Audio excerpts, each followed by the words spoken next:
देखिए last topic हमारा क्या है, मैग्नेटिक प्रॉपर्टीज। ये आयनिक सॉलिड्स की लास्ट प्रॉपर्टी है। हम क्या देखते हैं कि जब भी एक सॉलिड होगा उसमें एक न्यूक्लियस होगा और इलेक्ट्रॉन्स होंगे, और जो इलेक्ट्रॉन है वो हमारा एक कैसे बिहेव करेगा, एक मैग्नेट की तरह। हम कह सकते हैं it behave as tiny magnet. इसको जरा सा समझने की जरूरत है। हमको पता है हमेशा ये जो इलेक्ट्रॉन की मैग्नेटिक फील्ड जनरेट होकर आ रही है, इसके दो फैक्टर्स हो सकते हैं। पहला फैक्टर क्या होगा, इलेक्ट्रॉन हमेशा क्या करता है, पॉजिटिव चार्ज न्यूक्लियस के चारों ओर रिवॉल्व करता है। ध्यान रखना ये एक चार्ज पार्टिकल है, तो इसका ये क्या हो जाएगा, हमारा मैग्नेटिक मूवमेंट। ये वो प्रॉपर्टी है जो वेक्टर होती है, यानी जैसे डाइपोल मूवमेंट हमने पढ़ा था वैसे ही मैग्नेटिक मूवमेंट भी होता है। उसका भी कुछ वैल्यू होगी जिसको मैग्नीट्यूड वर्ड कह देते हैं, और एक डायरेक्शन होगा जिस पर्टिकुलर डायरेक्शन में वो हो रहा होगा। तो पहली फील्ड हम कैसे देख रहे हैं, electron is revolving around nucleus.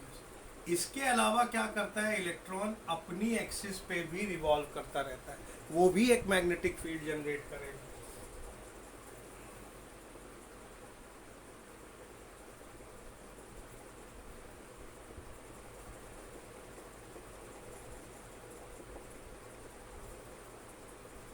ये जो मैग्नेटिक मूवमेंट है कैसे रिप्रेजेंट होता है, बी से। इसकी वैल्यू हालांकि बहुत नहीं होती। तो हमने क्या देखा, इलेक्ट्रॉन एक टाइनी फील्ड, टाइनी मैग्नेट की तरह कैसे बिहेव कर रहा है। पहला रीजन क्या है, it revolve around nucleus. Second, it spin around its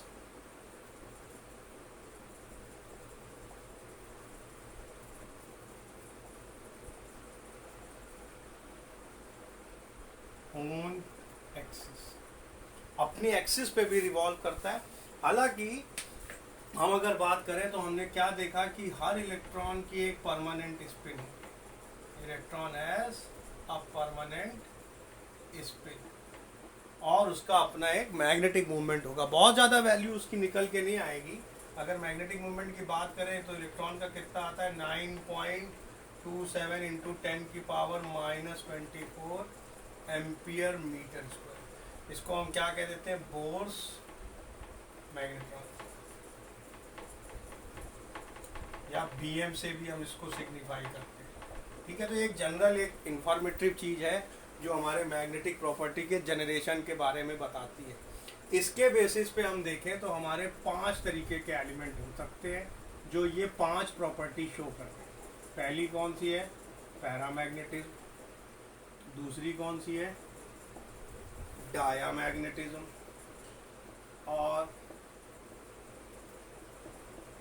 तीसरी कौन सी है, इसको हम रब कर दें तो ज़्यादा अच्छे से क्लियर होकर समझ में आएगा। तीसरी हमारी कौन सी आ जाती है, फेरोमैग्नेटिज्म। एक एक करके हम जरा इसको समझते चलते हैं तो फिर क्लियर हो जाएगा। हमने देखा कि हमारे लिए ये 5 चीज़ें पढ़नी है, पैरामैग्नेटिज्म, डायामैग्नेटिज्म, फेरोमैग्नेटिज्म, एक और इसके अलावा कौन सी होगी 4th नंबर की, एंटी फेरोमैग्नेटिज्म, और लास्ट फेरी। इनके एग्जाम्पल इंपॉर्टेंट है, पूछे जाते हैं। इन तीनों में हम बात करेंगे तो डोमेन के बेसिस पे हम बात करते हैं। हम क्या देखते हैं कि मैग्नेटिक फील्ड हम कैसे मान के चल रहे हैं कि इलेक्ट्रॉन को हम एक डोमेन समझ लेते हैं, उसके अकॉर्डिंग चलते हैं। तो सबसे पहले आ जाए हम किसकी बात करने, पैरामैग्नेटिक की। आपको पता है जब भी आप पैरामैग्नेटिक की बात करते हो तो इसमें क्या होगा, एक या एक से ज़्यादा अनपेयर्ड इलेक्ट्रॉन। हम किसकी बात कर रहे हैं, पैरामैग्नेटिज्म। यानी ऐसे सब्सटेंसेस जिसमें एक या एक से ज़्यादा अनपेयर्ड इलेक्ट्रॉन होंगे वो हमारे क्या कहलाएंगे, पैरामैग्नेटिक सब्सटेंसेस। इनकी खास बात क्या है कि जब भी ये एक्सटर्नल मैग्नेटिक को फील्ड पे जाएंगे, उनके मतलब इन एक्सटर्नल मैग्नेटिक फील्ड ये वीकली मैग्नेटाइज्ड हो जाएंगे। वीकली मैग्नेटाइज्ड का मतलब क्या है, थोड़ा सा एक मैग्नेटिक मूवमेंट जनरेट करेंगे और किस डायरेक्शन में, सेम डायरेक्शन में, यानी अट्रैक्शन दिखाएंगे, गेट अट्रैक्टेड। ये एक्सटर्नल मैग्नेटिक फील्ड को अट्रैक्ट होंगे, वीकली मैग्नेटाइज हो जाएंगे उसी डायरेक्शन में जिस डायरेक्शन पे आप इस पे मैग्नेटिक फील्ड डाल रहे होंगे। दूसरी एक खास बात ध्यान रखने की है इनके बारे में, loses once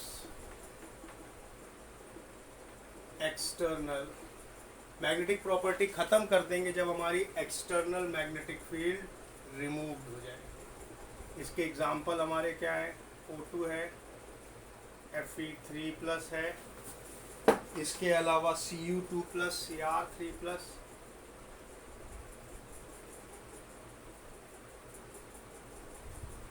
VO vanadium oxide, titanium oxide Ti2O3, ये सारे हमारे क्या है, इसके एग्जाम्पल हैं। एक आप और लिख सकते हो, VO।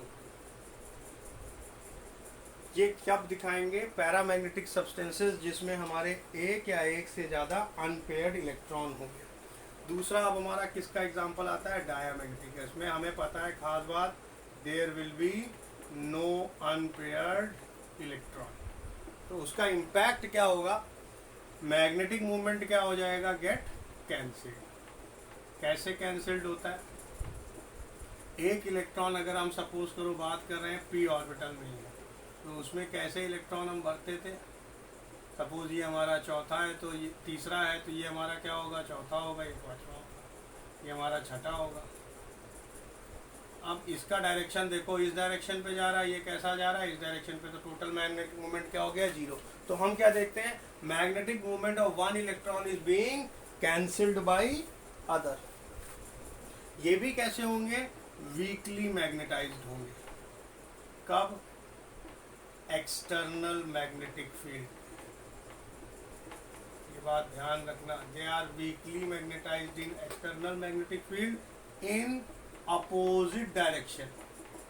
उसमें क्या हो रहा था, सेम डायरेक्शन, और अट्रैक्ट हो रहे थे। ये कैसे होंगे, वीकली मैग्नेटाइज्ड होंगे, किस डायरेक्शन पे, रिपेल होंगे। ये आर वीकली रिपेल्ड। ये कैसे हो रहे थे, इसमें लिख लेना, ग्रीन से लिखो तो क्लियर रहेगा। ये क्या करते हैं, दे गेट अट्रैक्टेड। ये क्या हो रहा है, रिपेल हो रहा है। बढ़िया एग्जांपल इसके हमारे क्या है, बेंजीन है, वाटर है, NaCl है, ये सब इसके एग्जांपल है। H2O, NaCl, ठीक है। अगला हमारा क्या आता है, फेरोमैग्नेटिक। ये कैसे होते हैं, स्ट्रांगली मैग्नेटाइज्ड हो जाते हैं,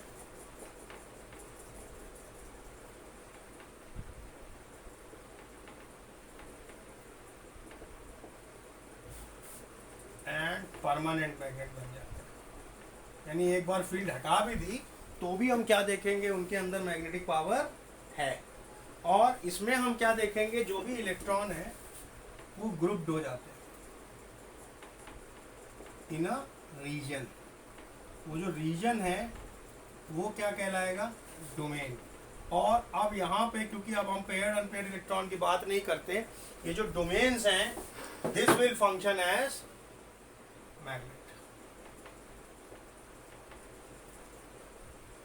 ये हमारा 5th है, ये हमारा 4th है, इसको नेक्स्ट वीडियो में हम देखेंगे। ये हमारा 3rd है, ये 2nd है, ये हमारा 1st है। तो हमने क्या देखा, डोमेन्स हमारे कैसे फंक्शन कर रहे हैं, स्मॉल मैग्नेट की तरह। दो बातें ध्यान रखना, एक पॉइंट बोल रहे हैं कि जब हम बात करते हैं कि इसके जो डोमेन्स हैं, जब तक हमने उनमें मैग्नेटिक फील्ड नहीं डाली, किसमें, फेरोमैग्नेटिक सब्सटेंस में, तब तक क्या होता है, हाँ क्या डिस्कस कर रहे थे कि फेरोमैग्नेटिक सब्सटेंस के डोमेन्स कैसे रहेंगे। अगर हमने देखा कि कोई अनमैग्नेटाइज्ड पीस है, मींस हमने उस पर अभी एक्सटर्नल मैग्नेटिक फील्ड इंपोज नहीं किए, तो उस समय इसके ये डोमेन्स कैसे रहेंगे, ओरिएंटेड रैंडमली। कोई इधर पड़ा है, मतलब एक अपवर्ड में जा रहा है, फिर डाउनवर्ड में है, लेकिन जैसे ही हम इन पे मैग्नेटिक फील्ड डालेंगे ये स्ट्रांगली अट्रैक्ट हो जाएंगे। और उसी डायरेक्शन में अलाइन हो जाएंगे जिस डायरेक्शन में आपने मैग्नेटिक फील्ड इनको दी है। इसका सबसे बड़ा एग्जांपल हमारा क्या होता है, इसी वजह से ये क्या हो जाता है, एक ही एरिया में आके आ जाते हैं। यानी हम देखें तो सारे इसके डोमेन्स कैसे होंगे, अपवर्ड में आके अलाइन हो जाएंगे और एक स्ट्रॉन्ग मैग्नेट की तरह बिहेव करेंगे। जब हम मैग्नेटिक फील्ड हटा लेंगे तब भी इनकी ऑर्डरिंग बचेगी, यानी ये एक परमानेंट मैग्नेट बन जाएंगे। बढ़िया एग्जांपल इसके क्या हो सकते हैं, हमारा MnO, manganese oxide. Next video में आपको एंटी फेरो और फेरी के बारे में बता दिया है। दूसरी बात ध्यान रखना कि फेरो मैग्नेटिक सब्सटेंस अगर हमारा है, इसको हम चाहें हीट कर दें तो ये किस में बदल सकता है, डायामैग्नेटिक। और वो टेम्परेचर जिस पे ये हो सकता है वो क्या कहता है, क्यूरीज टेम्परेचर। हर एलिमेंट का अपना एक टेम्परेचर है जिस पे वो कन्वर्ट हो जाता है, किसमें, डायामैग्नेटिक सब्सटेंसेस में, सॉरी डाया कह रहे हैं, para, it could be para. तो पैरामैग्नेटिक सब्सटेंस में जिसमें अनपेयर्ड इलेक्ट्रॉन है, ऐसा हो गया तो वो डाया तो सारे पेयर्ड हो जाते हैं। तो वो टेम्परेचर क्या कहलाएगा, Curie temperature, the temperature at which any ferromagnetic substance get converted into paramagnetic. Clear. Next video में आपका एंटी फेरो और फेरी का डिस्क्रिप्शन है, इसके साथ ही मैग्नेटिक प्रॉपर्टीज फिनिश होती हैं और आपका चैप्टर 1 कंक्लूड होता है, फिनिश होता है। Now what you have to do, you have to do the sheets and give it to